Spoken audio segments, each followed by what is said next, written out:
तो स्टूडेंट्स, आज हम पढ़ने जा रहे हैं lesson 2 admission of new partners का एक और नया टॉपिक, जिसका नाम है revaluation of assets and reassessment of liability, यानी कि संपत्तियों व दायित्वों का पुनर्मूल्यांकन। मैं विशाल मोरवाल आपका स्वागत करता हूं online coaching class accountancy black board में। आइए देखते हैं आज का वीडियो। देखिए, संपत्तियों का पुनर्मूल्यांकन व दायित्वों का पुनर्निर्धारण। क्या होता है ये कि नए साझेदार के प्रवेश के समय जब संपत्तियों व दायित्वों को नए मूल्य पर दिखलाने के लिए उनका पुनर्मूल्यांकन किया जाता है, क्योंकि संपत्तियों के मूल्यों में वृद्धि होने व दायित्वों के मूल्यों में कमी होने पर लाभ होता है। जब भी संपत्तियों के मूल्य में वृद्धि होगी और दायित्वों में कमी होगी तो लाभ होगा, और संपत्तियों के मूल्य में कमी होने व दायित्वों के मूल्य में वृद्धि होने पर हानि होती है। सही बात है। जब संपत्तियों के मूल्य में कमी होती है और दायित्वों के मूल्य में वृद्धि होती है, हमारे दायित्व ज़्यादा बढ़ जाते हैं तो वो हमारे लिए हानि होती है। लाभ होने पर पुराने साझेदार नए को नहीं देना चाहते, और ठीक उसी प्रकार हानि होने पर नया साझेदार वहन नहीं करना चाहता।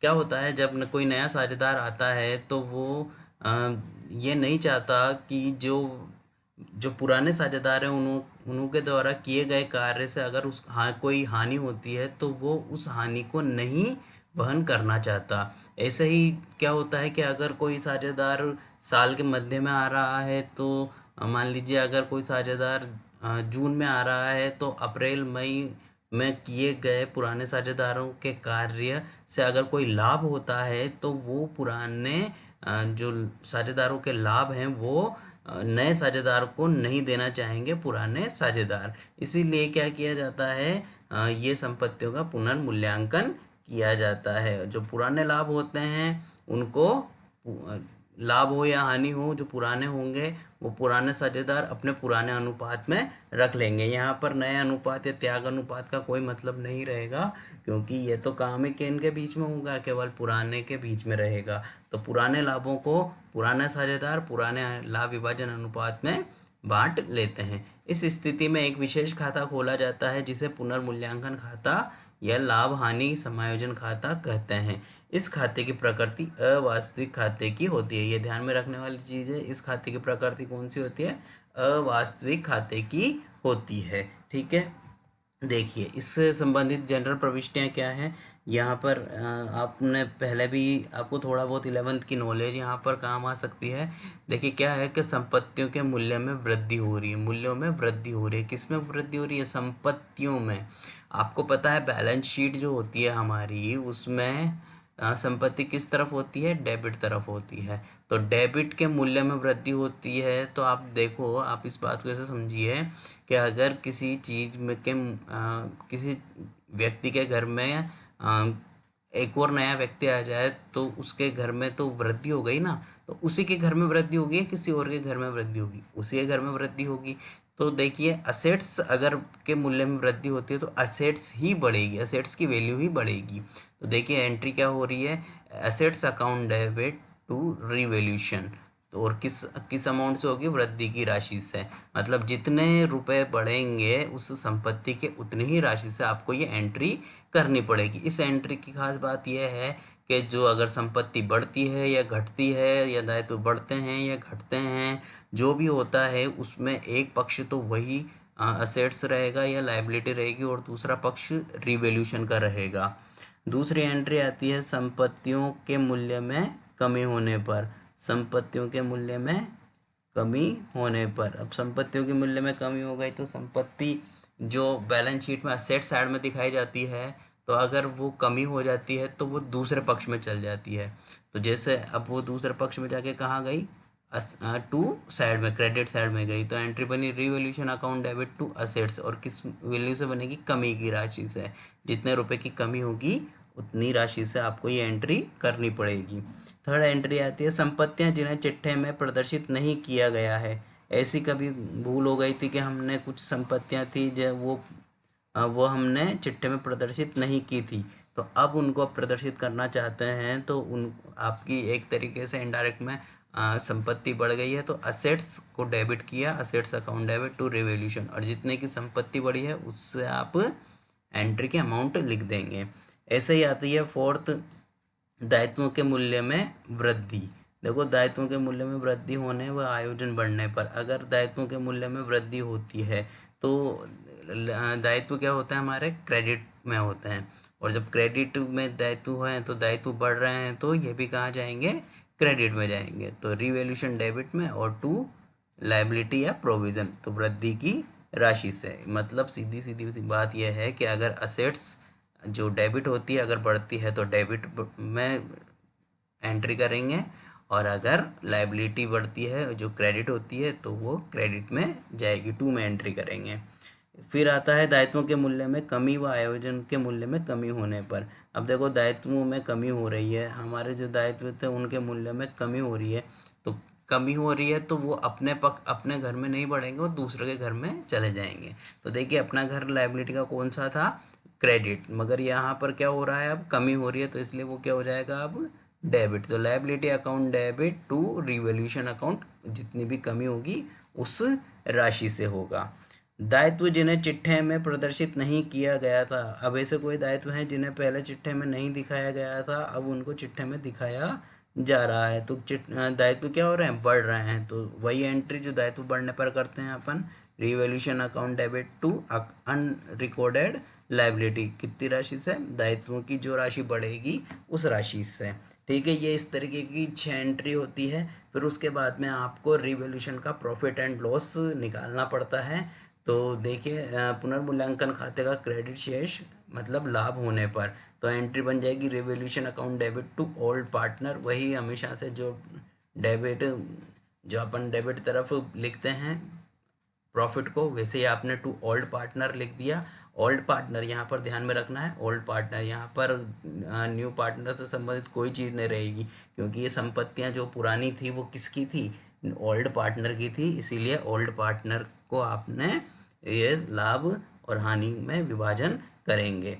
और ये किस अमाउंट से आएगी, लाभ की राशि से पुराने लाभ अनुपात में, तो जितना भी लाभ निकलेगा उसको आप किस अनुपात में बांटेंगे, ओल्ड रेशो में बांटेंगे। इसी तरीके से हानि होगी तो आप उल्टी एंट्री कर देंगे लाभ की, old partners capital to revaluation account, तो हानि की राशि से पुराने लाभ विभाजन अनुपात में। तो इसकी ये एंट्री है। सीधे सीधे तौर पर अगर एंट्री के बारे में कहें तो एंट्री कैसे ये ध्यान में रखनी है कि जो असेट्स होती है अगर वो बढ़ती है तो डेबिट हो जाएगी, अगर कम होती है तो वो क्रेडिट हो जाएगी। दायित्व अगर बढ़ते हैं तो क्रेडिट हो जाएंगे, अगर कम होते हैं तो डेबिट हो जाएंगे, और दूसरा पक्षकार तो रिवॉल्यूशन हमेशा रहेगा, इसके अलावा तीसरा पक्षकार इसमें रहेगा ही नहीं। ठीक है, अब देखते हैं आगे इसका प्रारूप। देखिए प्रारूप, पुनर्मूल्यांकन का प्रारूप, अगर आपको एंट्रीज याद हो गई है तो प्रारूप याद करने में बिल्कुल भी दिक्कत नहीं रहेगी। मैं तो कहूँगा आप याद ही मत करिए, आपको डायरेक्ट आप बना सकते हैं। तो फिर भी एक बार अपन देख लेते हैं। देखिए अगर इंक्रीज होती है असेट्स तो कहाँ पर आ गई है, क्रेडिट तरफ आ गई। अगर डिक्रीज होती है लाइबिलिटी तो कहाँ पर आ गई, क्रेडिट तरफ आ गई। Unrecorded assets, loss of revolution, debit में आ जाइए तो डिक्रीज इन असेट्स और increase in value of liability, unrecorded liability, profit आ जाएगा। तो ये चीज़ें हैं, और आप किस में बांट दोगे, ओल्ड रेशो में बांट दोगे। चाहे प्रॉफिट आए या लॉस आए वो कहाँ बढ़ जाएगा, ओल्ड रेशो में, वो भी किन के मध्य, ओल्ड पार्टनर्स के मध्य बढ़ जाएगा। ठीक है, यहाँ पर ये वाली चीज़ ध्यान में रखनी है।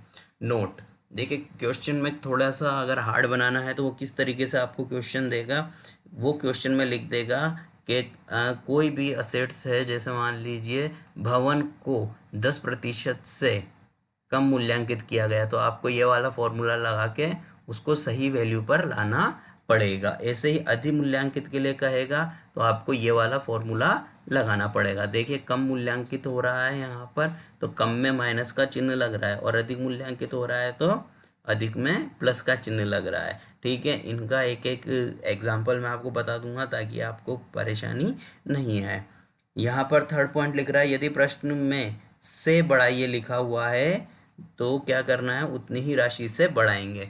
जैसे कि आपको लिख दिया कि स्टॉक का मूल्य 5,000 से बढ़ाइए, तो आपका अंतर कितना हो रहा है, जितने का अंतर होगा उतने से ही आपको एंट्री करनी होगी। तो 5,000 से ही आपको एंट्री करनी होगी, उतनी ही राशि से बढ़ाएंगे। यदि प्रश्न में तक लिख रखा है तो जैसे कहें कि स्टॉक का मूल्य पहले 55,000 था, अब आप उसको 45,000 तक ले आइए, तो कितने का अंतर हो गया? 10,000 का अंतर हो गया। तो यही अंतर किस में होएगा? हमारे एंट्री में, लिखाई में आएगा। तो कितना है? अंतर की राशि पहले कितना था क्वेश्चन में लिखा रहेगा, स्टॉक का मूल्य 45,000 तक किया गया। तो आप तक किया गया, तो आप जितने तक किया गया वो तो आप बैलेंस शीट में लिख देंगे, और जितना भी अंतर आया पुरानी और नई अमाउंट में उसको आप एंट्री में लिख देंगे रिवैल्यूएशन अकाउंट में। जैसे प्लांट के मूल्य में 5% कमी करनी है, तो आप क्या करेंगे? चिट्ठे के मूल्य का 5% ज्ञात करेंगे। जो भी आपको चिट्ठे में अमाउंट दे के रखेगा उसका 5% ज्ञात कर पुनर्मूल्यांकन खाते में दिखाएंगे। यदि ये लिखा है कि प्लाट को 5,000 तक रखना है, तो आप जितनी भी अमाउंट हो, चाहे वो 50,000 हो, 1 लाख हो, 10 लाख हो, आपको कहाँ तक लानी है? 5,000 तक रखना है। तो आप बैलेंस शीट में कितने दिखाएंगे? 5,000 रुपये दिखाएंगे। और जो भी आप लेस करेंगे, मान लीजिए पहले 1 लाख थी, 1 लाख से घटाकर आपको कितनी करनी है? 5,000 करनी है। तो 95,000 कहाँ दिखाएंगे आप? पुनर्मूल्यांकन या रिवैल्यूएशन खाते में दिखाएंगे। ठीक है, इसका एग्जाम्पल कराएंगे तो और बात और जो है आपके डाउट क्लियर हो जाएंगे। देखते हैं, आइए देखते हैं इसका एग्जाम्पल। देखिए, पी तथा क्यू साझेदार थे जो 7:5 के अनुपात में लाभ विभाजन करते थे। 31 मार्च को उनका स्थिति विवरण निम्न प्रकार था। Bank overdraft, creditor, provision, general reserve, S loan, capital, cash, debtors, BR, stock, building, land, इन चीज़ों से अभी हमको कोई मतलब नहीं है। इनसे हमको मतलब नहीं है क्योंकि हम क्या पढ़ रहे हैं? रिवैल्यूएशन पढ़ रहे हैं। हमको रिवैल्यूएशन का क्वेश्चन कहाँ से मिलना चालू होगा? आप समायोजन देखें कि समायोजन में जहाँ पर भी आपको संपत्ति के बढ़ने या घटने, असेट्स के बढ़ने या घटने वाली लाइन मिल जाए, वही आपके रिवैल्यूएशन में जाएगी। इसके अलावा और कोई लाइन आपके रिवैल्यूएशन में नहीं जाएगी। जैसे कि यहाँ से पढ़ते हैं, एस को फर्म के लाभों में 1/5 भाग दिया, तो ये तो हमारे रिवैल्यूएशन में नहीं जाएगी। एस के ऋण खाते को उसके पूंजी खाते मान लिया, तो ये भी हमारे नहीं जाएगी। फर्म की ख्याति का मूल्यांकन, ये गुडविल वाली चीज़ है, गुडविल में करेंगे, है ना। इसके बाद आता है देनदार पर 5% की दर से अप्राप्य ऋण आयोजन बनाया जाएगा। तो देखिए, देनदारों पर बना रहे हैं, तो इसका मतलब देनदार या तो बड़े होंगे या घटे होंगे। तो यहाँ पर हमको पता चल गया ना कि हमारे असेट्स साइड पर कोई फर्क पड़ेगा। तो देखिए क्या क्या चीज़ों में हमको पता चल रहा है, यहाँ पर अपन पढ़ते चलते हैं। जो जो पॉइंट हमको काम लेने हैं अपन उसी पे टिक लगाएंगे। एक 4th पॉइंट पर जिसपे देनदार पर काम करना है। एक 5th आता है, स्टॉक 10% से अधिमूल्यांकित है। जो फॉर्मूला बताया था ना, अधिमूल्यांकित का मूल्यांकित, ये यहाँ पर वो लगेगा, तो अधिमूल्यांकित है। एक ये वाला पॉइंट काम में आएगा। एक है 6, भूमि के मूल्य को 10% से बढ़ाया जाए। तो देखो ये फिर आपकी असेट्स बढ़ रही है, वो भी किससे? 10% से बढ़ रही है, तो ये भी हमारा काम आएगा। इसके बाद में भवन आ गए, बिल्डिंग आ गई, तो भवन के मूल्य में 12.5% से वृद्धि करना है। तो हमको ये 1, 2, 3 और 4 पॉइंट काम में लेने पड़ेंगे रिवैल्यूएशन के लिए। अभी हम पूरा सवाल नहीं कर रहे हैं, केवल रिवैल्यूएशन अकाउंट बनाना सीख रहे हैं। तो आइए देखते हैं एक एक करके कैसे अपन को करना है। तो पहला पॉइंट लेते हैं हम। लिखा है देनदारों पर 5% की दर से अप्राप्य ऋण आयोजन बनाया जाए। तो आप पहले यहाँ पर आपको क्या करना रहेगा, इसमें क्या आपको देखना रहेगा कि क्या देनदारों पर पहले से भी कोई आयोजन बना हुआ था। तो देनदारों पर आयोजन कहाँ मिलेगा आपको? या तो लाइबिलिटी साइड मिलेगा, और एसेट साइड में मिलेगा तो डेटर्स में से लेस कर कर आपको मिलेगा। तो हमको यहाँ पर किस नाम से दे रखा है? प्रोविज़न फॉर बैड डेब्ट्स के नाम से दे रखा है। तो आपने देखा तो ये तो पहले से ही 2,000 दे रखा है। तो आप अब यहाँ पर कैलकुलेट करेंगे तो क्या भाई अंतर आ सकता है इसमें? तो देखते हैं देनदारों पर। तो हमारे देनदार कितने हैं? 1 लाख के। तो देनदारों पर 5% की दर से कह रहा है ये, तो कि हम क्या बनाएंगे? अपर्याप्त ऋण आयोजन बनाया जाएगा। तो हमने तो 2000 का बना रखा है, तो देखो ये कितने का बनाने की कहता है। तो 1 लाख का आप कितना निकालेंगे, 5%, तो कितना निकलता है 5000 का। तो ये तो नीचे समायोजन में कह रहा है 5000 का बनाइए, मगर आप कितने का बना रहे हैं, केवल कितने का बना रखा है आपने, 2000 का बना रखा है। तो ये तो कम बना रखा है ना। तो अब आपको क्या करनी पड़ेगी, लायबिलिटी में वृद्धि करनी पड़ेगी। तो इसकी एंट्री क्या बनेगी, देखिए, revaluation account debit to PBD, मतलब प्रोविजन फॉर बैड डेब्ट्स, कितने रुपए से, 3000 रुपये से। अभी मैं केवल एंट्री बताऊंगा, फिर इसके बाद में मैं आपको बैलेंस शीट भी बताऊंगा कि इसका बैलेंस शीट पर क्या प्रभाव पड़ता है, और रिवैल्यूएशन अकाउंट भी बनाएंगे। तो आपके क्या बना, revaluation account debit to PBD, क्योंकि आपके PBD बढ़ रही है थी ना, लाइबिलिटी बढ़ती है तो कहाँ जाती है, क्रेडिट में। और कितने से बढ़ी, 3000 से, क्योंकि 2000 तो पहले से ही आपने बना रखी थी, और उसने कहा 5000 तक बनानी है, मतलब 5000 करनी है आपको। तो कितने का अंतर आया, 3000 का। ऐसे ही अब देखते हैं हम, स्टॉक 10% से अधिमूल्यांकित है।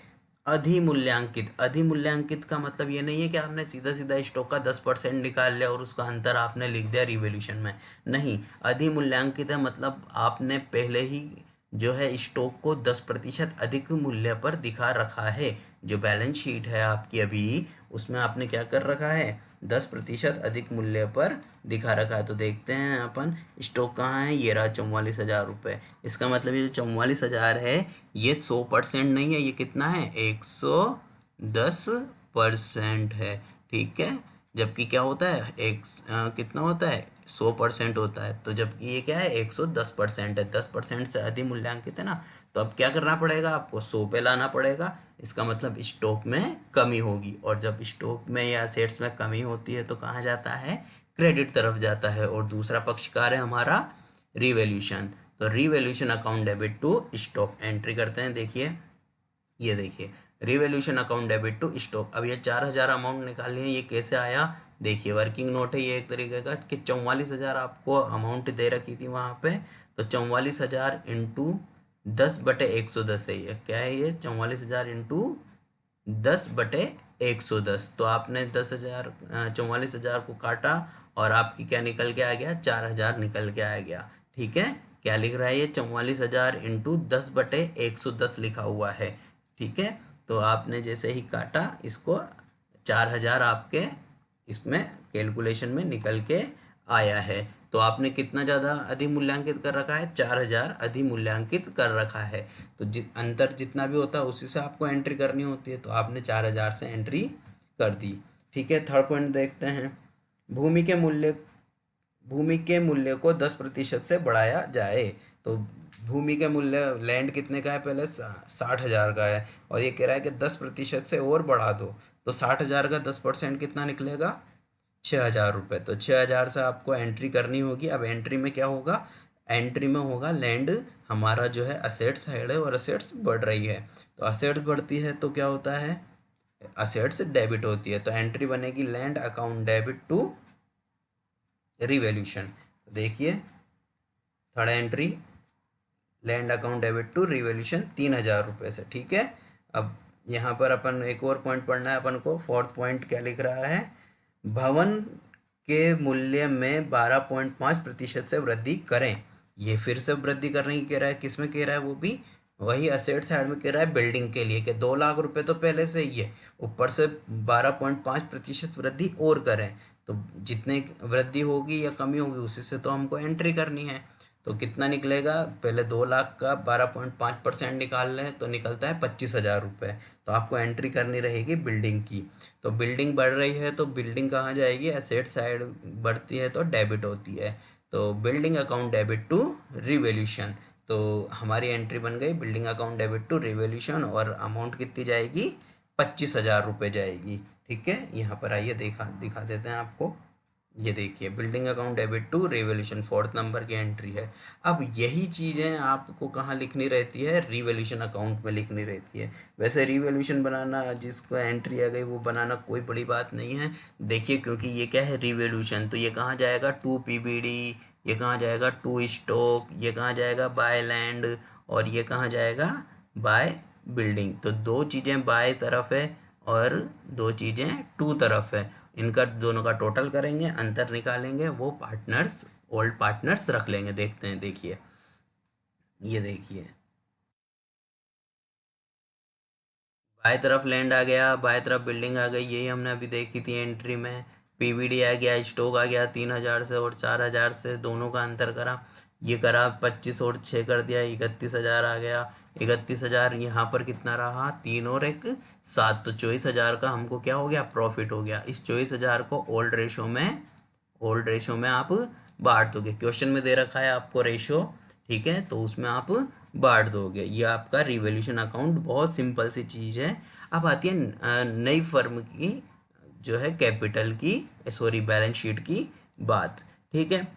जिन चीज़ों में परिवर्तन होगा वो तो आप वैसे के वैसे ही लिख दोगे, और जिन चीज़ों में परिवर्तन नहीं होगा उनको आ, जिन चीज़ों में परिवर्तन नहीं होगा वो तो वैसे के वैसे लिख दोगे, और जिन चीज़ों में परिवर्तन होगा आप उनको चेंज करके लिख दोगे, ठीक है, जो क्वेश्चन के आधार पर है। जैसे कैश हमको इसमें कुछ नहीं करना, डेटर्स का करना था, स्टॉक का करना था, बिल्डिंग का करना है, लैंड का करना है, इधर से हमारे पास में पीवीडी का है, ठीक है। इनके अलावा और कुछ भी नहीं दे रखा है, ये तो जब हम पूरा क्वेश्चन करते तब इनमें हम चेंजेस करते हैं। अभी तो केवल 1 2 3 4 और 1 5 चीज़ें हम देखेंगे। देखिए बैलेंस शीट में कौन सी अमाउंट आएगी, बैलेंस शीट में वो अमाउंट आएगी जो वो आपको फाइनली लिखने के लिए कहता है। देखिए मैं डायरेक्ट बता देता हूँ आपको, जैसे कि हमने यहाँ से चालू करा था कि देनदारों पर 5% की दर से अप्राप्य ऋण आयोजन बनाया जाए, तो इसने कितना करने के लिए कहा था, हमको 5,000 करने के लिए कहा था, ठीक है, कहा था ना, ठीक है। तो देखिए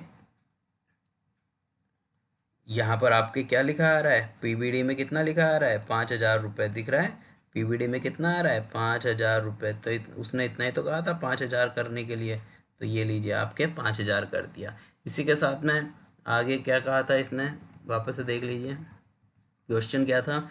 इसने कहा था कि स्टॉक 10% से अधिमूल्यांकित है, तो स्टॉक 10% से अधिमूल्यांकित है, तो स्टॉक पहले कितना था, 44,000 था, हमने 10% मतलब 4,000 कम कर दिया था, तो हमारा अब स्टॉक कितने का रह गया होगा, वहाँ पे 40,000 का रह गया होगा। तो देखिए 40,000 का कितना रह गया होगा, ये देखिए स्टॉक 40,000 का रह गया, दिख रहा है एसेट साइड में, देखिए 40,000 का रह गया, ठीक है। ये जो फाइनल अमाउंट होती है वो यहाँ पर आती है। इसके बाद में आगे कहता है वो भूमि के मूल्य को 10% से बढ़ाया जाए। दोनों एक साथ देख लेते हैं 6 और 7 को। तो भूमि के मूल्य को 10%, तो भूमि कितने की थी पहले, 60,000 की, 10% कितना हुआ था हमारा, 6,000 और था, तो 6,000 से और बढ़ा दो, और खरीद लिया हमने, मान लो 6,000 से और खरीद ली, तो कितने की हो गई हमारी पूरी लैंड, तो कितने की हो गई, 66,000 की हो गई, है ना, कितने की हो गई, 66,000 की हो गई, ये कितने की हो गई, 66,000 की हो गई, ठीक है, 66,000 की हो गई। यहाँ पर लिख देता हूँ मैं ताकि अपन डायरेक्ट देख लेंगे, वहाँ पर 66,000 की हो गई, ठीक है। यहाँ पर इसने क्या कहा बिल्डिंग के लिए, कि बिल्डिंग जो है 12.5% वृद्धि करनी है। तो पहले 2 लाख की थी, अब 12.5% वृद्धि करी, तो 25,000 वृद्धि कर दी, तो कितनी की हो गई, 2 लाख, 2,25,000 की हो गई, ठीक है, 2,25,000 की हो गई। अब अगर आप वहाँ पर बैलेंस शीट में देखोगे तो आपको आपको क्या दिखेगा, यहाँ पर मैं एक साथ पूरी लिख देता हूँ। ये देखिए ये कितने की रह गई थी हमारी, 40,000 की, ये कितने की रह गई हमारी, 40,000 की रह गई, ठीक है। इसके अलावा तो हमने यहाँ पर ये वाली चीज़ थी एक, ये कितने की हो गई थी हमारे, 5,000 की हो गई, ठीक है, ये 5,000 की हो गई। तो ये आपको ये वाले चेंजेस आपको इन एंट्रीज के अकॉर्डिंग करने होंगे। तो स्टॉक आपको 40 मिलेगा, ये 225 मिलेगी बिल्डिंग, और लैंड 66,000 का मिलेगा। देखिए ये देखिए 225 की बिल्डिंग और लैंड कितने का है, 66,000 का मिल गया, और इधर से प्रोविज़न कितने का मिल गया, 5,000 का मिल गया, ठीक है, और स्टॉक 40,000 का मिल गया। ये इस तरीके से आपको रिवैल्यूशन वाला क्वेश्चन करना होता है। जिस भी एंट्री में आपको ये कहा जाए कि एंट्री में नहीं, जिसमें जिस भी समायोजन में आपको किसी भी संपत्ति या दायित्वों के मूल्य में कमी दिखे या वृद्धि दिखे, आपको वो रिवॉल्यूशन में डालनी है। और अमाउंट कौन सी आएगी, अंतर की राशि, पुरानी और पुरानी बैलेंस शीट में जो अमाउंट दी है उसमें और जो समायोजन में दी है उसकी अंतर की राशि आपको लिखनी रहेगी। ठीक है, ये बहुत ही इजी सा टॉपिक है, आपको ज़रूर समझ में आया होगा। और बाकी आप अपने बुक के क्वेश्चन करेंगे ही सही तो आपको और क्लियर हो जाएगा। और तो वीडियो को लाइक कीजिए, शेयर कीजिए, सब्सक्राइब चैनल को सब्सक्राइब कीजिए। Thank you very much.